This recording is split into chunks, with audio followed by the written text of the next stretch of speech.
Abusua me ma kwa babium ediba OFficialPapaJayTv plus. Bomodi anse ube subscribe, like it. Tro wadwene egu comment section wo. Na share ma afoforo nso no mso enye bi nhye. Na abusua Twene Jonas ababonten. Ai wababonten efa Sofu chief opambo ene okatachi afifa. Ensema agent ha wo media no so e trend wo my Ghana mu no. We to ba na we ato aba, we to ba na we ato aba. Twene Jonas de no ho agim. Na akufado no sebi opem so mo kwa Twene Jonas eyimom na prophet one okatachi afifa obi abeje ne de abusuan yanko ne nkoti nsem a Twene Jonas kan ni bimba e ba ye beto aso Twene Jonas me offer kitchen so say odi ano odwan in America, the greatest country of all time. We are friend a single bedroom, a single contain abwa a 9 bedroom odwan me kitchen no kwa na mi twachire okeke ofui me ntwa room antiro enti kana my mama follow me and they know, they already know, they know what's up, man. They know because omona sometimes me the warm up bar na me the video bar they be there, they watch it and they been watching, so they know. And omona enim say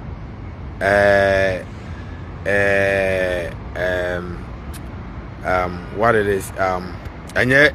1 bedroom because me nkra my crown mama mu 2 bedrooms me dey me nkra majiremwa madika ye video amayi majiremwa mama mu 2 bedrooms o me feel odwan me nti jai jimi na so ko pa adwuma ye na wonsu betimi atobi nti mu amababru chacha everywhere minute bi aban ba sine na mu don game ronya mi shabroni mababru chacha mawo mu manyina wa ha moda so bere no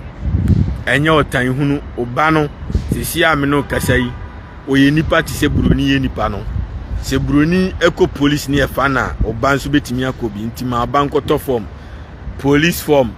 obetimi ato immigration form obetimi ato border patrol form obetimi ato fire service form obetimi ato ni nyina bi wa wo no okrom a ofam kwa ho num wi ti se kotre knaman anu nti na wunye ye da wo bere no meme bae mi hu se bibini fam kwa ho num wi na mi chuzu se me na ne bibini me so da ko ye adwuma na minya sika na se me kona minya $1,000 a me na ne bibini na me akwa ko fatwe eko han dan di obatenem akoto eho ntale ne mpaboa ne eho asiesiem di ama oba me ye se me amedwene me ame ho me di misika ebegu me ambotom na me amadimade nti odwan se di o man ri Twene Jonas abadi United States na mo si one nkrata na wayeye na odafiem na otwakire na odaka opema wa wo ba wa ha no e wo se nka wo na woyeye ansa na me kura ma ba be de ma be pepa o ka no ho ama odwan me nti jasu no na yusu adwene na da utimane nya adwuma na ja jimi no na o sori koye adwuma na unya $1,000 na wo de emu $800 ekoto ho a any 10 years no na efia o pe otimito ka o pe otimito na ntwie consistency pa adwuma ye eno ano no tu ba ne fo se wi na onam kwa ho a ofam a onom ti se ayi no o bo ne hwim ti se de ye bokusi bom no tu ba ne fo se eye cancer ne yale na otoma ne ho nti on so de nkopa adwuma nye na o ye adwuma ebeboa na manabra bo akoyi na ja chimi no kwani bremi amemfa ho no kwasia efie no man to se me de ba beere me betina mu me to se me de ma han na dana me ko ho no ena nkwasiafo no si o efie ni obi dia na am se ne me namfa ma han bio me nkra beba begum 9 bedrooms e wo New York City abonten so ne buo timi sisa East Legon dan egu nyina. I'm telling you the first obetimi Google how much does it cost to buy 9 bedroom in New York City. Obetimi obi a mobile phone, internet never lies. Go and Google and see the price yourself. Ne buo timi sisa East Legon dan egu nyina. Nti odwan me mi twakire wo. Na se OWUSU a I don't care. I do not. Nti we Ghana ni no wa ba wa America eye opportunity ana wo esin obi o te Ghana wo nti sa wi no nya me ne wa nka mekọ makoyere ne kom afiri kwan ho adan na broni baye lawyer broni baye judge broni baye doctor broni baye police broni baye fire service broni ba na bibini banko ade aboa jonki no fam kwan na Twene Jonas a oba ya ene ya start immigrant ya start chichiom Trump a start akwana udini o danu ya de oba o ma wan ya kura ma da bi on de wa start chichiom o ma start deport o mo immigrant e be deport no ba kwase ya ne deport ni bi nti o stable opportunity than obi a wafa nsusu aba afi no obetua sika akoye nkrata nti onu mom na eso yeyi nti utena ma obi a wafa nsusu aba ebeto kadam na wasifie wo Ghana na watofie wo abroche na oda so fam kwa ho say broni empe bibini asema wuni twasere. I'm telling you the fact wuni twasere Junior sika sevu bi na ntwie mama example say the NTS kafo na yeye no omo nka no kra nkyere na omo si Yesu na ama omo yeye aye nkwase akeka opie despite kwa abontin no nya sika onya 100 million a obafi a obedi 10 million wa sevu 90 ti ya mekire no o meka nkyere because o mpese o dan here ni forever enti okọ na ofa ha no nya sika onya 20 million oba no wadi mu 2 million wa sevu di aka enu nti no mu yeskafo enti na nimra ne ho so no na obi ton ne prot bi ana obi ton stores bi wo ahyaman ana obi ton stores bi wo ayi amasamaya o masika no so bum no akoto ni nyina na ode ni nyina ama han na odidi wo ho afebo sa anti ahan ni disika na eba no na o se sevu ahan ni sika no na oda so ye ne 102 no sevu se sika no nti ohwa na company bia unity no amaso no akoto na company ni sika eba no sevu. The only way you can become successful enye nyamekopon your income. Nti how you going to use your income? Maybe dru abrochire ma medru ho one day na me maybe dru ye me buy na me nya $3,000 a week pe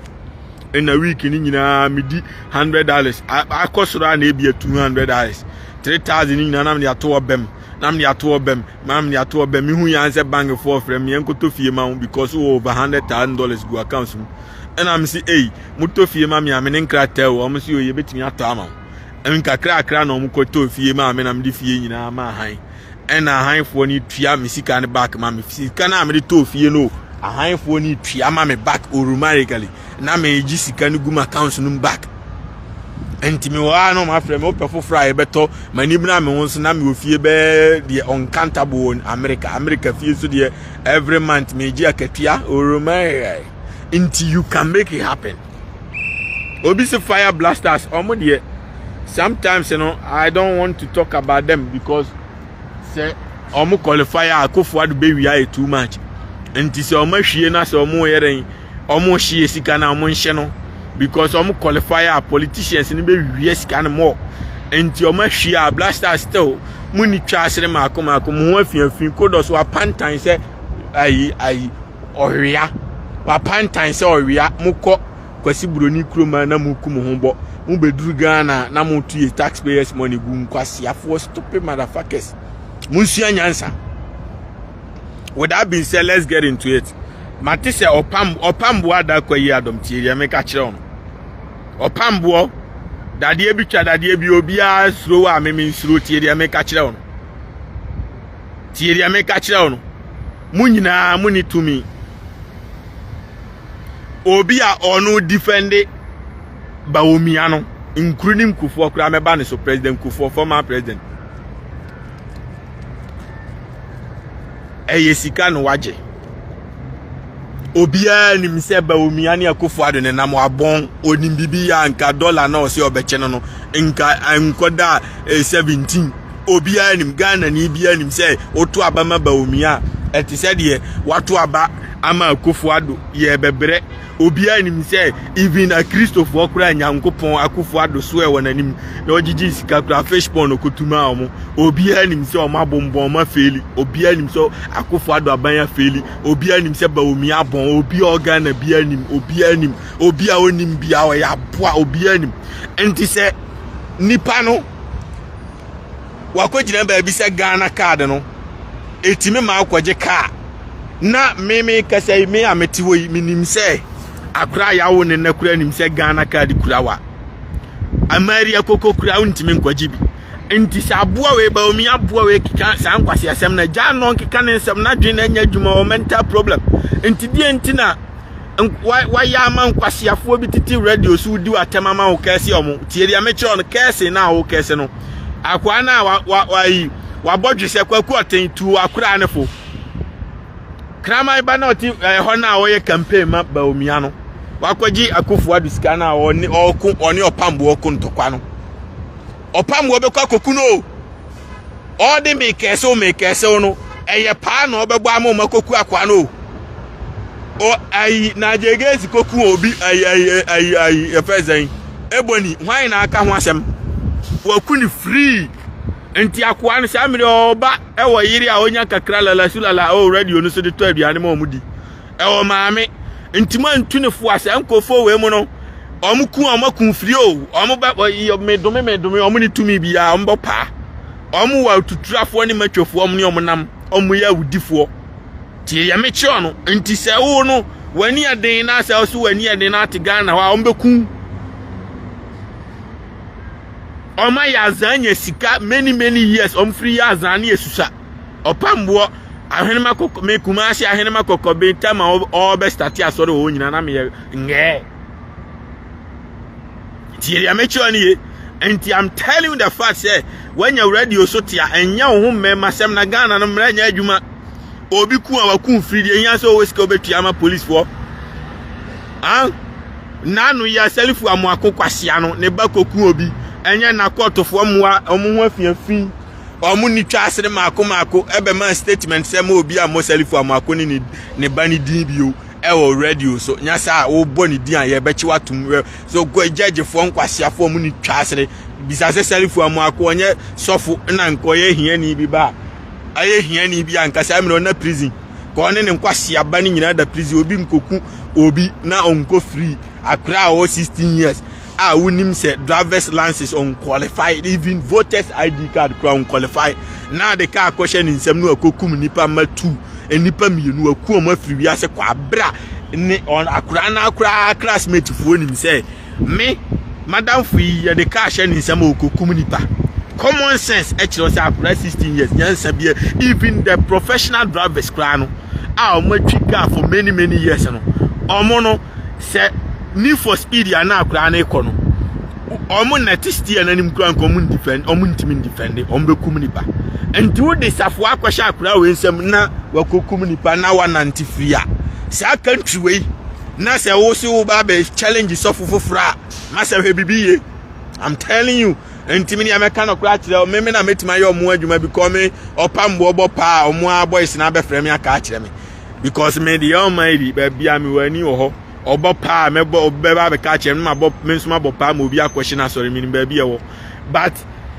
because ntimi me fire no ntimi me kasa ntimi momidi omo nyina wo tiwo radio no ni TV nyina me powerful che obi am popular che obi o man so bi sofu bi ntimi fa ne kwase momidi o Ghana wo what akofo ado aboy kura jimi a metimi am obi atete na wo ne sikan ku no ne ba omia me powerful che obi ntimi obi ntimi kama se ba wo na wo te Ghana ho no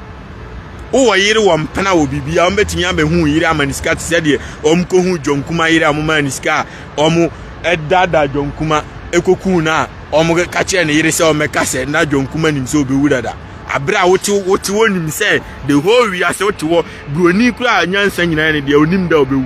na bibini si ono nim da obewu because jonkuma yiri no untumi amaniska se onye den o meka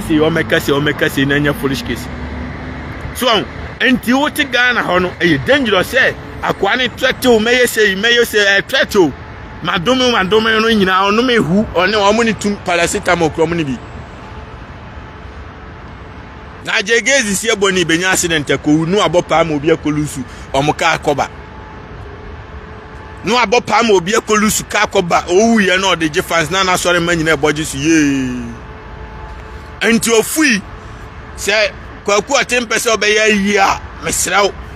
wontu sa akwa anfo na asofofo no omo nyina awudifo I'm telling the reality. The almighty Twene Jonas na Trump press to me on I sema oye or say someone no pay immigrant for man say homeland security for any if one say some cause man say o ma chichi bebre I don't me twa mo I don't know mama because me the BMW na namo ti ya me chwa ni yo me the BMW na nam ti obroni ne ni dream say that be na me ye man ya Twene Jonas BMW ni bi mu atena ti ya me chwa ni yo. Me the BMW na my money na my mom. Hi, how are you doing? How are you doing? Good job. Na my mom fans. Na me chum come baby. But when the police in me they come be say even police one agent say ba ko Ghana ni no ba ko mama fans. Yo boss, how are you doing? Glass in kwan am say yeah. No the phone na ma ba ko police ni ba ko twa ni picture na o ma twa me picture. O ma jira me nchen twa selfie.